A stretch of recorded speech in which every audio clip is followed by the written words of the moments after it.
हमारी स्टोरी शुरू होती है होली कैलेंडर के साल 5904 में कैंड्रिया आर्केनिस्ट एकेडमी के अंदर। बड़े से कैसल के सामने खड़ा हमारा मेन कैरेक्टर पूरी तरह से हैरान रह जाता है। आखिरकार ये एम्पायर का बेस्ट मैजिक स्कूल है। ये है ल्यूइस करल, एक 13 साल का लड़का जो अभी अभी समझ रहा है कि कितने लोग एकेडमी में जगह पाने के लिए ट्राई कर रहे हैं। थोड़ी देर बाद एक पहचानी हुई आवाज़ उसका नाम पुकारती है, जिससे लड़का क्राउड के बीच घूम कर देखता है। ये उसके पेरेंट्स होते हैं जो भागते हुए आते हैं और शिकायत करते हैं कि वो बहुत ज़्यादा तेज चल रहा था और उन्हें पीछे छोड़ दिया। उसी वक्त उसकी चिंतित माँ पूछती है कि क्या वो अपना आईडी और बालों का डाई लाया है या नहीं। वो डर रही होती है क्योंकि उसने सुना था कि कुछ एप्लीकेंट्स को सिर्फ उनके हेयर और आई कलर की वजह से शिकार बनाया जाता है। ये सुनकर लड़के का पिता लुसीला को शांत करने की कोशिश करता है और कहता है कि मैजिक ही उनकी मुश्किल जिंदगी से निकलने का एकलौता रास्ता है। वो समझाता है कि नॉर्दर्न एम्पायर में यही एक एकेडमी है जहां कॉमनर्स भी एंट्रेंस एग्जाम दे सकते हैं। इसी वजह से कैंड्रिया आर्केनिस्ट एकेडमी हमारे एमसी के फ्यूचर के लिए सबसे बड़ी उम्मीद बन चुकी है। 10 ग्रेट एकेडमीज में से एक होने के नाते इस एलीट इंस्टीट्यूशन को खुद रॉयल फैमिली ने एस्टैब्लिश किया था। यहाँ एम्पायर के सबसे महान आर्केनिस्ट मास्टर्स स्टूडेंट्स को मैजिकल आर्ट सिखाते हैं। इसके अलावा यहाँ ट्रेनिंग लेने वाले स्टूडेंट्स दूसरी तरह की पावर्स भी मास्टर करते हैं। पिछले 10 सालों में कई गार्डियंस जो नॉन नोबल बैकग्राउंड से थे एम्पायर की रक्षा करने के लिए उभर कर आए। इसी वजह से एकेडमी मशहूर हो गई क्योंकि इन हीरोज में से ज्यादातर इसी के ग्रेजुएट्स थे। ल्यूइस क्रिल के पिता मुस्कुराते हुए कहते हैं कि ये उसके बेटे के लिए मैजिक सीखने की परफेक्ट जगह है। लुसीला तुरंत अपने पति से सहमत हो जाती है, जबकि हमारा एमसी डिक्लेयर करता है कि वो एक ग्रेट मास्टर बनेगा। डिटर्मिन्ड लुक के साथ वो कहता है कि वो और ज़्यादा स्ट्रांग बनेगा ताकि चर्च से ऑर्फनेज वापस ले सके। अपने बेटे की ये बात सुनकर औरत बिल्कुल हैरान रह जाती है और उसके पास कहने के लिए शब्द नहीं होते। जूलियन अपनी बीवी को तसल्ली देता है जो खुद को एक बुरी माँ समझने लगती है, लेकिन वो उसे समझाता है कि वो पहले ही बहुत कुछ करती है। हमारे एमसी अपनी माँ का शुक्रिया अदा करता है और कहता है कि वो सिर्फ उसकी देखभाल की वजह से ही आज जिंदा है। यहीं से उसे अपनी पिछली जिंदगी याद आती है जहां उसका सपना सबसे बड़ा फाइटर बनने का था, लेकिन उसे सिवियर एस्थमा था। रेस्पिरेटर के साथ और व्हीलचेयर पर बंधा होने के बावजूद उसने कभी मार्शल आर्ट्स के लिए अपना जुनून नहीं छोड़ा। ये जुनून फला फूला और वो एक स्कॉलर बन गया जिसने अपनी थीसिस के जरिए मार्शल आर्ट्स को रिवाइव करने में मदद की। लेकिन एक घटिया स्कॉलर ने उसका काम चुरा लिया और उल्टा उसी पर चोर होने का इल्जाम लगा दिया। उस आदमी ने उसकी बीमारी को उसके खिलाफ यूज किया और कहा कि एक बीमार इंसान किसी भी ग्लोरी का हकदार नहीं होता। आखिर में उसके अपने पेरेंट्स ने भी उसे छोड़ दिया और उसे मरने के लिए अकेला छोड़कर चले गए, उसका रेस्पिरेटर तक ले लिया। अपने आखिरी पलों में उसने सिर्फ इतनी दुआ मांगी कि वो ज़्यादा जिए, एक हेल्दी बॉडी हो और एक ऐसी फैमिली मिले जो उसे प्यार करे। और उसकी ये विश पूरी हुई होली कैलेंडर के साल 90 में, नॉर्दर्न एम्पायर के मैंटिया शहर में।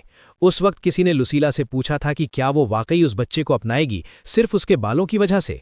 उसी पल बच्चा सोचता है कि वो कहाँ है, जबकि एक और नन चिंता करती है। लेकिन लुसीला कहती है कि बच्चा निर्दोष है और उसे अडॉप्ट कर लेती है और उसका नाम ल्यूइस करल रखती है।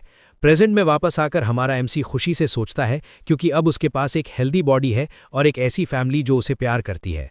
तभी एक घमंडी नोबल आता है और उसकी माँ को धक्का देकर चिल्लाता है कि रास्ते से हट जाए। धक्के से लुसीला जमीन पर गिर जाती है और उसका बेटा और पति तुरंत उसे उठाने दौड़ पड़ते हैं। वो आदमी ल्यूइस कैरल के सपने का मजाक उड़ाता है और कहता है कि एक कॉमनर के लिए ग्रैंड मास्टर बनना नामुमकिन है। ये सुनकर ल्यूइस गुस्से से भर जाता है और उस नोबल को शुद्ध नफरत भरी नजरों से घूरता है। नोबल नाक भौं चढ़ाकर कहता है कि उसने एक कॉमनर को छू लिया और उम्मीद करता है कि उसकी किस्मत खराब ना हो। हमारे एमसी को बेहद गुस्सा आ रहा होता है और वो लड़ने के लिए तैयार हो जाता है, लेकिन उसका पिता उसका हाथ पकड़ लेता है और याद दिलाता है कि एंट्रेंस एग्जाम शुरू होने वाला है। ल्यूइस खुद को छुड़ाने की कोशिश करता है, लेकिन पिता की पकड़ मजबूत होती है और वो उसे आगे बढ़ने से रोक लेता है। उसकी माँ भी उसे डांटती है और कहती है कि उसे सब्र रखना चाहिए क्योंकि उसने वादा किया था कि वो कोई हंगामा नहीं करेगा। पेरेंट्स के कहने पर वो अनिच्छा से शांत हो जाता है। फिर वो लुसीला से माफ़ी मांगता है जो प्यार से उसके सिर पर हाथ रखती है। नोबल्स वहाँ से चले जाते हैं सिचुएशन को बेकार कहकर और अपने नंबर्स लेने लगते हैं। उसी वक्त भीड़ एक इम्पॉर्टेंट दिखने वाले लड़के के लिए हट जाती है जो सबका ध्यान खींच लेता है। ये है कारंका, पावरफुल रंका फैमिली का एयर, जो एक सच्चे नोबल की तरह चमक रहा होता है। ल्यूइस करल उन नोबल्स को नफरत से घूरता है और मन ही मन कसम खाता है कि बाद में उनसे निपटेगा। फिर वो अपनी चिंतित माँ की तरफ देखता है और उसे तसल्ली देता है कि वो ठीक रहेगा और टेस्ट पास करेगा। दूर से केन लुइस की बात सुन लेता है जब वो चिल्लाता है कि वो ग्रैंड मास्टर बनेगा। इसके साथ ही वो ऐलान करता है कि वो मैजिक सीखेगा और सबको दिखाएगा, जबकि नोबल्स उसका मजाक उड़ाते हैं। फिर वो पूरी डिटर्मिनेशन के साथ एग्जाम की तरफ भागता है, क्योंकि इस जिंदगी में वो कसम खाता है कि वो सबसे स्ट्रांग बनेगा। ये सब वो इसलिए करना चाहता है ताकि जो चीज़ उसके लिए सबसे ज़्यादा कीमती है, उसकी नई प्यारी फैमिली, उसे प्रोटेक्ट कर सके।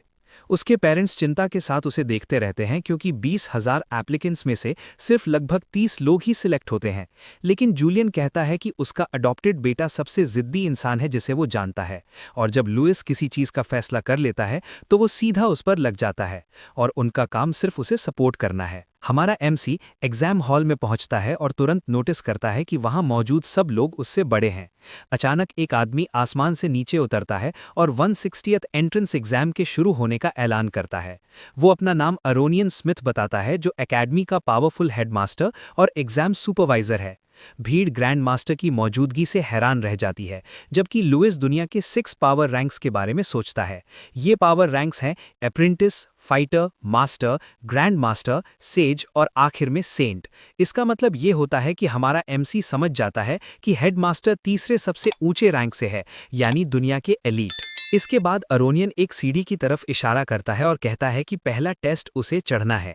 हेडमास्टर बताता है कि एग्जाम के पासेस ऊपर रास्ता गार्ड कर रहे अपर क्लासमैन के बिल्कुल पीछे रखे हुए हैं। वो समझाता है कि टोटल 1000 पासेस हैं और सिर्फ वही लोग आगे बढ़ सकते हैं जो एक पास हासिल कर लेंगे।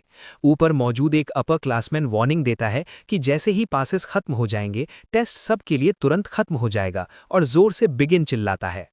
एप्लीकेंट्स की भीड़ घबराहट में सीढ़ियों की तरफ दौड़ पड़ती है। कुछ जल्दबाजी में भागने वाले लड़के आगे निकल जाते हैं और चिल्लाते हैं कि वो सबसे पहले होंगे और ये टेस्ट बहुत आसान है। सीढ़ियों के टॉप पर एक अपर क्लासमैन खौफनाक मुस्कान के साथ एग्जामिनीज का स्वागत करता है। फिर वो एक भयानक लाल ऑरा छोड़ता है और चिल्लाता है कि हेल में वेलकम। पावर की एक लहर हवा को मोड़ देती है और सीधा आगे भाग रहे ग्रुप पर लगती है। जो एप्लीकेंट्स खुद को सबसे बेस्ट समझ रहे थे, वो बिल्कुल ऑफ गार्ड पकड़े जाते हैं और हमले से डर जाते हैं।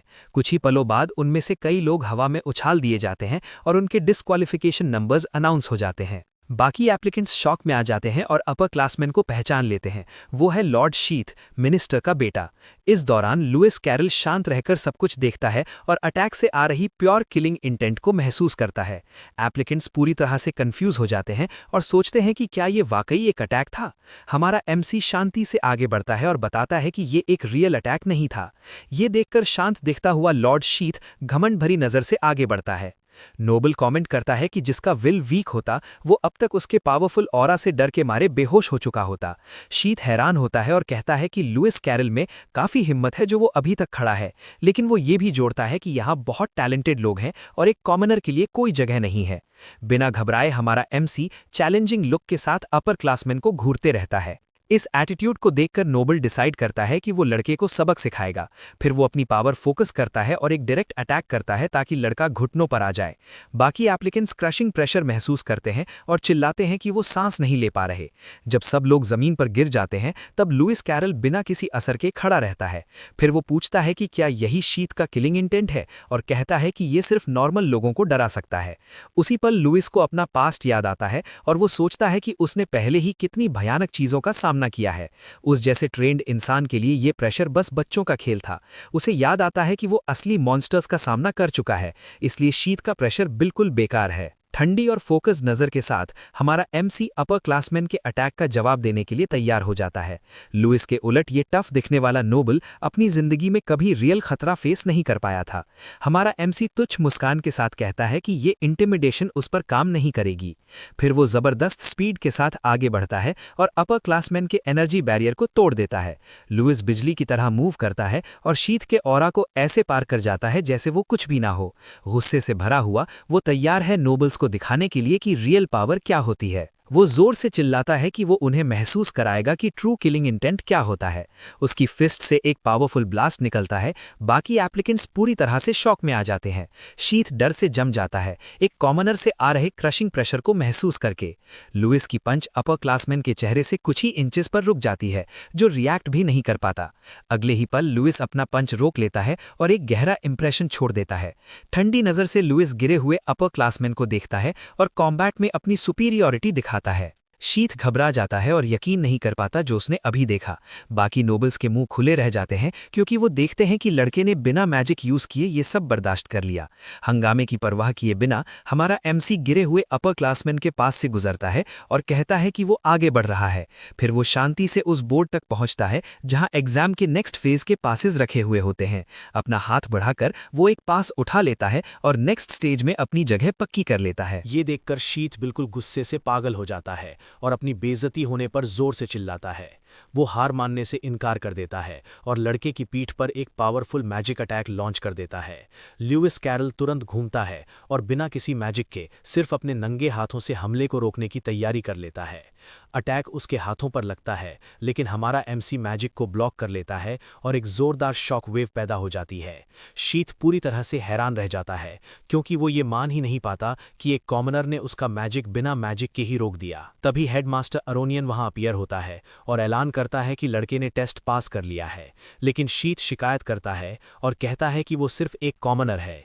इस पर अरोनियन समझाता है कि अकेडमी सबको बराबरी से ट्रीट करती है क्योंकि मॉन्स्टर्स के सामने नोबल और कॉमनर में कोई फर्क नहीं होता। ये लेसन सुनकर शीत चुप हो जाता है। हमारा एमसी हेडमास्टर को उसके इंटरवेंशन के लिए थैंक्स कहता है। थोड़ी देर बाद अरोनियन ल्यूइस क्यूरिल को एग्जाम के पहले फेज पास करने पर बधाई देता है, लेकिन साथ ही लड़के के बालों के रंग को देखकर कहता है कि ये थोड़ा सा कंसर्निंग है। अरोनियन की ये बात हवा में सस्पेंस छोड़ देती है और हमारे एमसी के फ्यूचर पर सवाल खड़ा हो जाता है। हमारा एमसी पूछता है कि हेडमास्टर का उसके बालों के रंग से क्या मतलब था। अचानक अरोनियन अपना हाथ लड़के के कंधे पर रखता है, जिससे वो चौंक जाता है। फिर वो कहता है कि अगर ल्यूइस को एडमिट किया गया तो वो एक पोशन तैयार करेगा जो उसके यूनिक ट्रेट्स को छुपा देगा। ल्यूइस क्यूरिल इस प्लान को लेकर थोड़ा सस्पिशियस होता है, लेकिन डिसाइड करता है कि पहले सेकंड टेस्ट पास करने पर फोकस करेगा। इसके बाद वो एग्जाम के नेक्स्ट फेज की तरफ बढ़ जाता है और नोबल्स को पीछे छोड़ देता है। इस दौरान एक अपर क्लासमैन उसे गुस्से और नफरत भरी नजरों से देखता रहता है। वो इस बात से भड़का हुआ होता है कि अरोनियन ने एक कॉमनर की मदद की और वो कसम खाता है कि वो इस नाम को कभी नहीं भूलेगा। थोड़ी देर बाद सब लोग सेकंड अरीना में जमा होते हैं जहां अगला एग्जाम शुरू होने वाला होता है। 20,000 एप्लीकेंट्स में से अब सिर्फ 1200 बचे होते हैं और उनमें से लगभग सब इलीट नोबल्स होते हैं। तभी वही नोबल्स का ग्रुप जो पहले उसे परेशान कर चुका था, दोबारा ट्रबल क्रिएट करने के लिए आता है। उनका लीडर धमकी देता है और कहता है कि अगली बार कोई उसे बचाने नहीं आएगा, लेकिन हमारा एमसी बाहों को क्रॉस करके खड़ा रहता है और उनकी धमकी की जरा भी परवाह नहीं करता। दूसरा नोबल कहता है कि हेडमास्टर ना होता तो वो कब का एग्जाम से बाहर हो चुका होता। इस पर ल्यूइस कैरल सिर्फ हल्का सा स्मर्क करता है और सबके सामने उस नोबल को पूरा इडियट कह देता है। नोबल ये सुनकर बिल्कुल शॉक्ड हो जाता है और कॉमनर से ऐसी बेइज्जती होने पर गुस्से से भर जाता है। ल्यूइस कैरल मजाक भरी मुस्कान के साथ कहता है कि ग्रैंड मास्टर का जजमेंट उनसे काफी बेहतर है। ये बात नोबल को और भी ज्यादा गुस्सा दिला देती है और वो धमकी देता है कि वो हमारे एमसी के चेहरे पर मुक्का मारेगा, लेकिन ल्यूइस बिल्कुल भी नहीं घबराता और उसके चेहरे पर डर का एक भी निशान नहीं होता। नोबल की आंखें गुस्से से चमक उठती हैं, दिखाता है कि वो मजाक नहीं कर रहा और अटैक करने वाला है। अगले ही पल वो पूरी ताकत के साथ आगे बढ़ता है और सीधा हमारे हीरो के चेहरे पर पंच मारता है। पंच आते हुए भी लड़का शांत रहता है और अपने अपोनेंट के मूवमेंट को एनालाइज करता है। फिर वो सिर्फ 2 उंगलियों से नोबल का पंच रोक लेता है, वो भी बिना किसी मुश्किल के। एक ही मूवमेंट में आरएमसी काउंटर करता है और सीधा अपने अपोनेंट को हिट करता है। नोबल घबरा जाता है क्योंकि उसका शरीर अब बिल्कुल भी मूव नहीं कर पाता। तब ल्यूइस बताता है कि उसने एक मार्शल आर्ट्स टेक्निक यूज की है जिससे नोबल के मेरिडियंस पैरालाइज हो गए हैं। उस ब्लो का इम्पैक्ट इतना ज्यादा होता है कि नोबल का शरीर अरीना के पार जाकर गिरता है। उसके दोस्त चीखते हैं और अपने साथी के लिए चिल्लाते हैं जो इतनी आसानी से हार गया। लड़का जोर से अरीना के फ्लोर पर गिरता है, धूल उड़ाता है और बाकी एप्लीकेंट्स को डरा देता है। उसके एक दोस्त को भी इम्पैक्ट की वजह से गिरना पड़ता है, जबकि दूसरा भागकर मदद के लिए आता है। नोबल जमीन पर दर्द में पड़ा होता है और उसका दोस्त घबराहट में पूछता है कि क्या वो ठीक है। गिरा हुआ नोबल बेचैनी से शिकायत करता है कि उसे अपना हाथ महसूस ही नहीं हो रहा और वो उसे हिला भी नहीं पा रहा। इसके बाद वो हमारे एमसी पर जहर यूज करने का इल्जाम लगाता है और चिल्लाता है कि वो अभी रिपोर्ट करेगा। इस पर ल्यूइस कैरल आगे बढ़ता है और शांति से समझाता है कि ये जहर नहीं था बल्कि मार्शल आर्ट्स था। वो कहता है कि वो अपनी माँ के कहने पर कंट्रोल में था, लेकिन उसकी सब्र की भी एक सीमा होती है। सीरियस एक्सप्रेशन के साथ लड़का कहता है कि सिर्फ वही लोग हिट कर सकते हैं जो खुद हिट लेने के लिए तैयार होते हैं।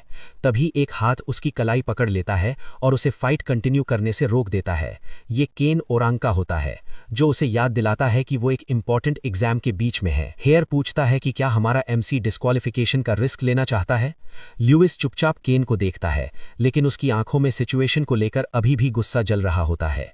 दूसरे नोबल्स चिल्लाते हैं कि केन बीच में न पड़े और धमकी देते हैं कि वो ल्यूइस को वहीं खत्म कर देंगे, लेकिन केन उन्हें घूर कर देखता है और कहता है कि पीछे हट जाओ, क्योंकि वो अच्छी तरह से जानते हैं कि वो किससे बात कर रहे हैं। हेयर की वार्निंग के सामने नोबल्स गुस्से में होते हुए भी फाइट छोड़ देते हैं। ग्रुप का लीडर गुस्से में कुछ बड़बड़ाता हुआ अपने दोस्तों के साथ वहां से चला जाता है। वो नफरत से सोचता है कि कॉमनर हो या नोबल, सब कचरा ही हैं। ल्यूइस उन्हें जाते हुए देखता है और कंक्लूड करता है कि सारे नोबल्स एक जैसे होते हैं, जो अपनी पावर का यूज दूसरों को दबाने के लिए करते हैं। फाइट खत्म होने के बाद केन आगे आता है और हमारे एमसी की स्ट्रेंथ और करेज की तारीफ करता है। फिर हेयर अपना हाथ बढ़ाता है और ल्यूइस क्यूरिल को अपनी टीम बनाने का इनविटेशन देता है। थोड़ी ही देर में कुछ लड़कियां आती हैं और नोबल की टीम ज्वाइन करने की ऑफर करती हैं। कुछ ही पलों में नोबल्स की भीड़ केन को घेर लेती है। सब उसकी टीम में जगह चाहते हैं।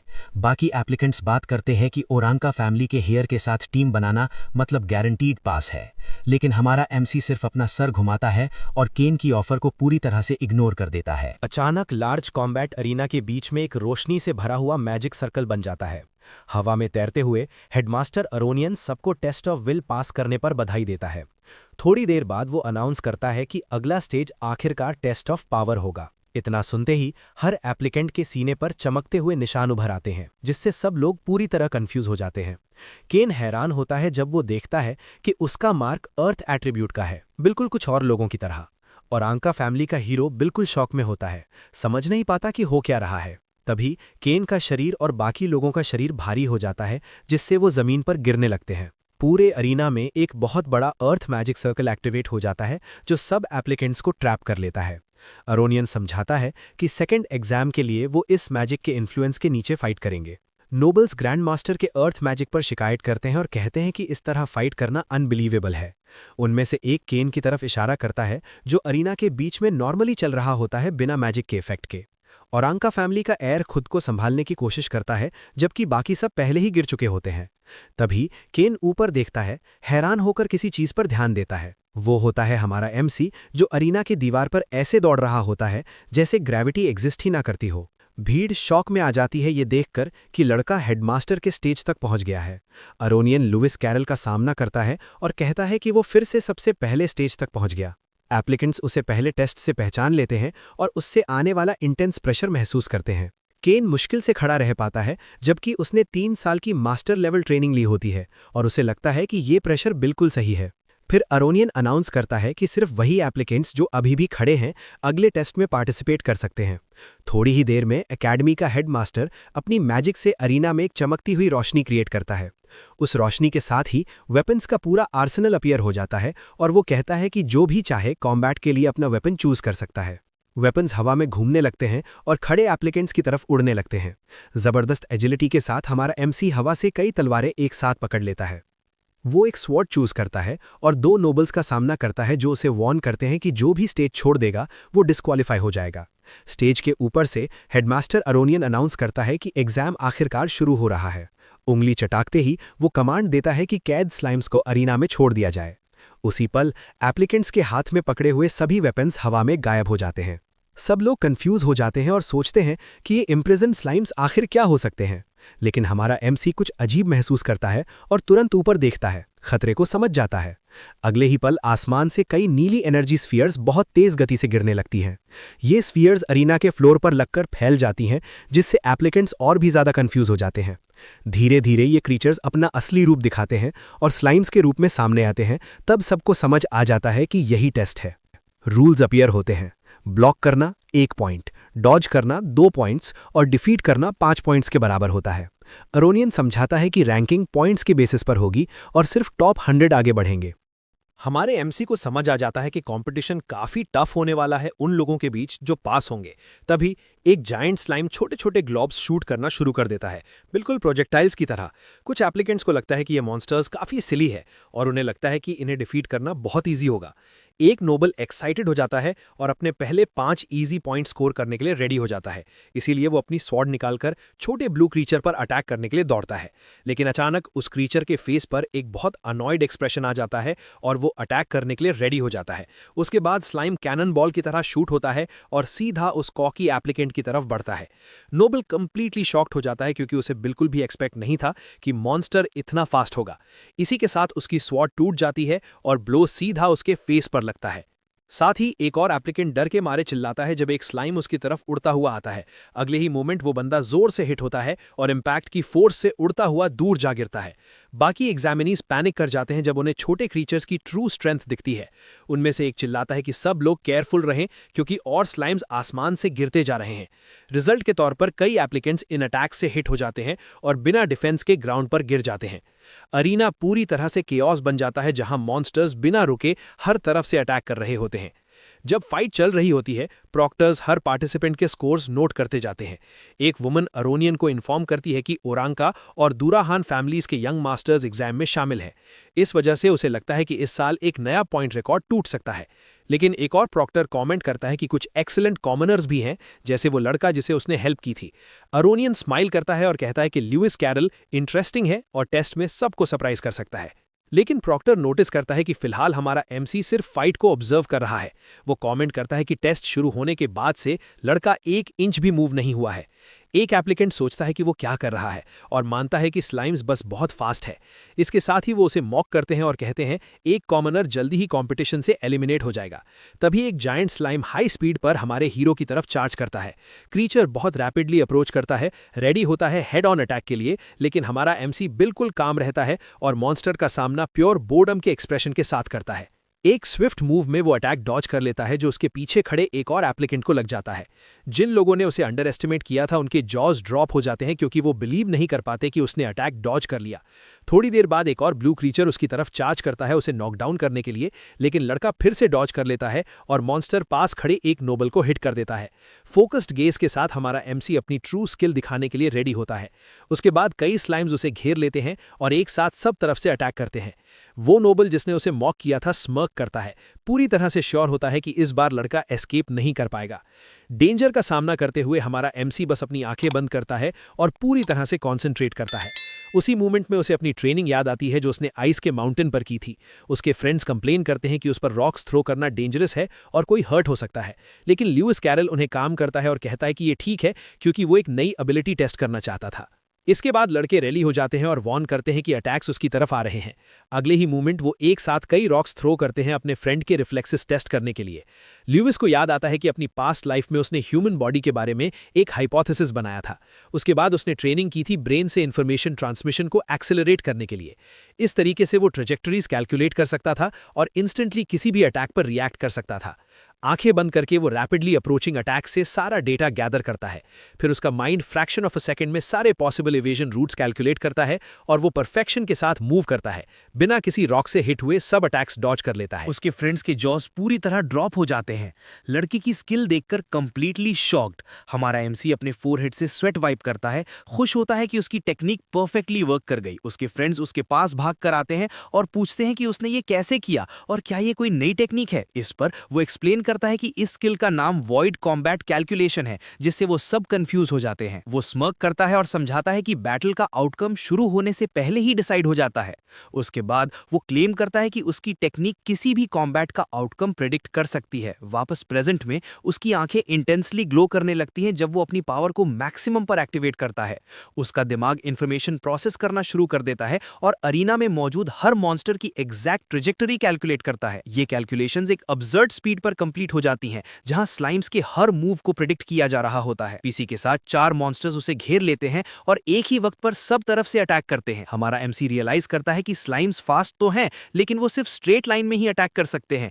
इसलिए उसे बस रिकोशेट एंगल कैलकुलेट करना है और उनकी सारी ट्रेजेक्टरीज प्रेडिक्ट करनी है। प्लान सेट होने के बाद वो अरीना के अंदर इंप्रेसिव एजिलिटी के साथ मूव करना शुरू करता है। इस तरीके से लड़का बिना किसी हिट के सब अटैक्स को इजीली डॉज कर लेता है। 4 डॉजेस के साथ वो 8 पॉइंट सिक्योर करता है और अपने नेक्स्ट फेज के लिए रेडी हो जाता है। थोड़ी देर बाद वो अपनी स्वॉर्ड उठाता है और उसे एक बहुत ब्राइट ब्लू एनर्जी से इम्ब्यू करता है। वेपन हाथ में लेकर हमारा एमसी डिक्लेयर करता है कि अब मॉन्स्टर्स पर अटैक करने की उसकी बारी है। उसके बाद वो अपनी मार्शल आर्ट्स टेक्निक यूज करता है और स्लाइम्स पर एक पावरफुल स्वॉर्ड स्लैश लॉन्च करता है। दूर से देख रही करीना पूरी तरह शॉक्ड हो जाती है जो उसने अभी विटनेस किया होता है। प्रॉक्टर्स भी स्टन्ड हो जाते हैं और पूछते हैं कि क्या उसने सच में स्लाइम्स के मूवमेंट्स रीड कर लिए। दूसरा प्रॉक्टर कंफर्म करता है और कहता है कि लड़के की परसेप्शन एक ट्रू फाइटर के बराबर है। ये देखकर केन रियलाइज करता है कि हमारा एमसी एक स्पेशल फाइटर है और डिसाइड करता है कि उसे उसके साथ टीम अप करना चाहिए। तभी हमारा एमसी कुछ स्ट्रेंज अप्रोच होता हुआ फील करता है और अपना हेड साइड की तरफ घुमाता है। एक और स्लाइम उसकी तरफ आ रहा होता है और वो कुछ और पॉइंट स्कोर करने के लिए रेडी हो जाता है। इसके साथ वो अपनी टेक्निक यूज करता है और एक स्वॉर्ड थ्रस्ट डिलीवर करता है जिससे उसे 5 पॉइंट्स मिलते हैं। लेकिन बिल्कुल लास्ट सेकंड पर एक और ब्लेड क्रीचर को पीएस कर देती है और उसके पॉइंट स्टील हो जाते हैं। लुइस कैरल गुस्से से भर जाता है और नोबल को ग्लेयर करता है, पूछता है कि क्या उसने जानबूझकर उसका किल स्टील किया। कनका बस मग करता है और बिना किसी शेम के कंफर्म करता है कि हाँ, उसने स्टील किया है। उसके बाद वो कहता है कि उसने हमारे हीरो से स्टील नहीं किया और अपनी स्वर्ड तेज मूवमेंट के साथ स्विंग करता है। परफेक्ट प्रिसीजन के साथ ब्लेड क्रीचर को बीच से काट देता है। इसी दौरान बाकी एप्लीकेंट्स डेस्परेटली फाइट करते रहते हैं ताकि कुछ पॉइंट स्कोर कर सकें। नोबल फिर दूसरे फाइटर्स की तरफ पॉइंट करता है और कहता है कि उसने असल में उनके पॉइंट स्टील किए हैं। थोड़ी देर बाद वो अपना इंट्रोडक्शन देता है और अपना नाम केन बताता है। वो लड़के को इनवाइट करता है कि दोनों मिलकर पॉइंट स्टील करें, लेकिन हमारा एमसी उसे बस एक बोर्ड एक्सप्रेशन के साथ देखता रहता है। प्रपोजल से बिल्कुल अनइम्प्रेस्ड होकर केन एक्सप्लेन करता है कि उसे बस एक अच्छी रैंकिंग चाहिए और वो प्रपोज करता है कि दोनों के बीच एक कॉम्पिटिशन हो जिसमें देखा जाए कौन ज्यादा पॉइंट स्कोर करता है। चैलेंजिंग लुक के साथ वो हमारे एमसी से कहता है कि अपनी फुल पावर दिखाए। लुइस कैरल कॉन्फिडेंटली स्माइल करता है और बिना किसी फियर के नोबल का चैलेंज एक्सेप्ट कर लेता है। उसके बाद वो अपनी स्वर्ड फर्मली ग्रिप करता है और पॉइंट कंपटीशन के लिए रेडी हो जाता है। लेकिन लड़का स्टेक्स और बढ़ा देता है, कहता है कि जो हारेगा उसे विनर की हर बात माननी पड़ेगी। ये देखकर शीत के आर्चर्स में से एक गुस्से में आ जाता है क्योंकि वो अरीना में दोनों को टीम अप करते हुए देख रहा होता है। वो कमेंट करता है कि इतने केओस में ये दोनों को खत्म करने का परफेक्ट चांस है। वही नोबल जिसने पहले हमारे एमसी को ह्यूमिलिएट किया था मेनेसिंग स्माइल देता है और प्लान से अग्री करता है। तभी एक स्लाइम आर्चर्स की तरफ उड़ता है जिसके लिए वो अटैक के लिए रेडी हो जाते हैं। एक मोमेंट बाद ग्रुप का लीडर ऑर्डर देता है और वो लड़कों पर अपने बोझ एम कर देते हैं। इसी दौरान दोनों लड़के अरीना में साइड बाय साइड फाइट करते रहते हैं, स्लाइम्स के अटैक से एक दूसरे को प्रोटेक्ट करते हुए। हमारे एमसी अपनी स्वॉर्ड से एक मॉन्स्टर को ब्लॉक करता है, केन को उस अटैक से शील्ड करता है। अचानक एरोज की एक बारिश उनकी तरफ उड़ती है जो दोनों को कंप्लीटली सरप्राइज कर देती है। एरोज जमीन पर लगते ही एक मैसिव एक्सप्लोजन कॉज करते हैं जिससे बहुत ज्यादा डस्ट उड़ जाती है। केन पूरी तरह शॉक्ड हो जाता है क्योंकि लुइस ने उसे प्रोटेक्ट किया और पूरे अटैक का इंपैक्ट खुद झेल लिया। नोबल आर्चर मिलिशियस स्मर्क करता है और सेलिब्रेट करता है, श्योर होता है कि उसने अपना टारगेट हिट कर लिया है। लेकिन हमारा एमसी बस एक छोटी सी स्मर्क देता है, अटैक को लेकर बिल्कुल भी कंसर्न नहीं होता। ये देखकर आर्चर कंप्लीटली स्टन्ड हो जाता है, समझ ही नहीं पाता कि हुआ क्या। धीरे धीरे डस्ट सेटल होती है और रिवील होता है लुइस कैरल जो सिर्फ अपने बेयर हैंड से एरोस को पकड़ लेता है। नोबल्स के जॉस ड्रॉप हो जाते हैं जब वो सोचते हैं कि उसने इतनी तेज रिएक्शन कैसे दी। कारंका पास आता है और पूछता है कि क्या वो ठीक है और डर्टी प्ले करने के लिए उन लोगों को ट्रैश बोलता है। आर्चर्स का लीडर इस इंसल्ट से गुस्से से भर जाता है और अपने आदमियों को हेयर पर एम करने का ऑर्डर देता है। उसके बाद वो एक टेक्निक यूज करता है और एक डबल एरो रेडी करता है जिसमें डार्क और पावरफुल ऑरा होता है। इसके साथ 2 एरोज हाई स्पीड पर ओरांगा फैमिली के हेयर की तरफ उड़ते हैं। केन अटैक को देखकर स्कॉफ करता है और अपनी स्वॉर्ड से एरोज को एक्सट्रीम ईज के साथ डिफ्लेक्ट कर देता है, लेकिन उसे ये नोटिस नहीं होता कि मिलिशियस ऑरा वाला एरो दूसरे के बिल्कुल पीछे छुपा हुआ था। अचानक हेयर डेंजर सेंस करता है और स्टार्टल होकर मुड़ जाता है रियल थ्रेट को देखकर। एक मोमेंट बाद अरीना में अटैक की आवाज गूंज उठती है और हर तरफ खून उड़ जाता है। केन शॉक्ड रह जाता है क्योंकि हमारा एमसी आगे कूदकर आ जाता है और अपने हाथ से एरो को रोक लेता है। केन लड़के के इंजर्ड हाथ को देखता है, लेकिन लुइस कहता है कि असल टारगेट तो वही था। प्रॉक्टर्स कमेंट करते हैं कि अटैक मेलिशियस था और उनमें से एक सजेस्ट करता है कि आर्चर्स को डिस्क्वालीफाई कर देना चाहिए, लेकिन एरोनियन कहता है कि कोई जरूरत नहीं है क्योंकि वो वैसे भी हार जाएंगे और हीलिंग पोशंस प्रिपेयर करने का ऑर्डर देता है। अरीना में वापस हमारा एमसी मुड़कर कंफर्म करता है कि क्या नोबल का नाम सच में केन है। एक ग्रिन के साथ लुइस कैरल अपनी स्वॉर्ड को बेसबॉल बैट की तरह पकड़ता है और पूछता है कि क्या उसने कभी बेसबॉल नाम का छोटा सा गेम सुना है। एक मोमेंट बाद एक स्लाइम उनकी तरफ उड़ता है और लड़का क्रीचर को बैट करने के लिए रेडी हो जाता है। उसके बाद उसका दिमाग स्विंग के पीछे की सारी फिजिक्स कैलकुलेट करता है ताकि अटैक बिल्कुल परफेक्ट हो।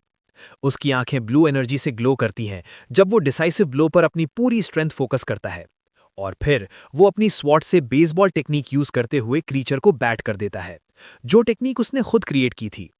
ब्लू मॉन्स्टर पूरी फोर्स के साथ लॉन्च होता है, बिल्कुल एक रियल पावरफुल कैनन बॉल की तरह। प्रोजेक्टाइल सीधा आर्चर्स के ग्रुप की तरफ उड़ता है, जो ये देखकर डर जाते हैं। इसके साथ स्लाइम ग्रुप के लीडर को हेड ऑन हिट करता है, कंप्लीटली ओवरवेलमिंग फोर्स के साथ। इंपैक्ट इतना स्ट्रांग होता है कि नोबल पूरे कॉम्बैट अरीना के पार उड़कर जाता है। जमीन पर पड़े हुए नंबर 438 ऑफिशियली एग्जाम से डिस्क्वालीफाई हो जाता है। हमारा एमसी सेलिब्रेट करता है कि एक डाउन हो गया है, जबकि केन कॉमनर के गेम को काफी इंटरेस्टिंग मानता है।